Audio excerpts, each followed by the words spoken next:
போ வயசு 80 நரமண்ட வாசல உட்காந்து வெத்தலை பாக்கு அடிச்சிருப்பா. போ போ சாவு அடிச்சிரு. போ போ போ. இப்பெல்லாம் சொன்ன வேலைக்கு ஆக மாட்டேன். ஜெண்டா ஜெண்டா ஜெண்டா ஜெண்டா. டேய் பரதேசி நாயே டேய். திபரா பீரா சாவி காணு வீட்டுல தேடி இந்த பொம்மைக்கு வந்து கிச்சிலியம் பண்ணுகிற சாய் வச்சு பண்ணதான் போகணும் சொன்னாங்கம்மா. என்னத்த போகுனாங்க? என்னடா பண்ணுகிறீங்க? யாழு என்ன சேர விட மாட்டாமா அவங்க கேவிய. எல்லாரும் வேலைக்கு போயிறாங்க, அவன் மட்டும் வீட்டுல உட்காந்துக்கிறா. யாழ் உட்கார பக்கத்துல உட்காந்து பேசு பேசு பேசு பேசுன்றாங்க. ரீல்ஸ் எடுக்க விட மாட்டாளா, என்ன மெசேஜ் பண்ண விட மாட்டாளாம். உட்காந்து பேசுறதுன்னா கேவி ஆயிவா. அதான் நீ ஆய முடியத்துனா சூனி வச்சு கொண்டுலான்ட்டேன். உட்காந்து சுடுகாட்ட போய் படுக்க விட்டுரு. தாத்தா கூட வேலைக்கு நடக்கட்டும். அடப்பாவி கேள்வி பிளான் பண்ணிட்டீங்களாடா சாவடிக்கிறதுக்கு?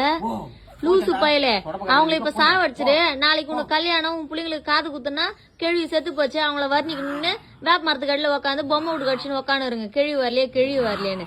வீட்டுக்கு ஒரு பெரியவங்க இருந்தா அந்த சாமியை கூட இருக்குது சமமா. அசால்ட்டா பெரியவங்களை போய் சாவடிக்க போறேன்னு பிளான் போடுதுங்க பத்தி ஏதுங்க பைத்தியக்கார நாய். வருமோ கழுத்து அறுத்துக்க. ஆமா இது நான் மீசா திடீர்னு பேய் மேல வந்து எட்டி பாக்கும்போது சின்ன பையன் நடிச்சுன்னா அந்த மீச தடிமா தான் பெரிய பையன் பழுது பெரிய ஆள். இப்ப நான் உனக்கு கொல்ல பண்ண அதுக்கு என்ன பண்ணுவேன்?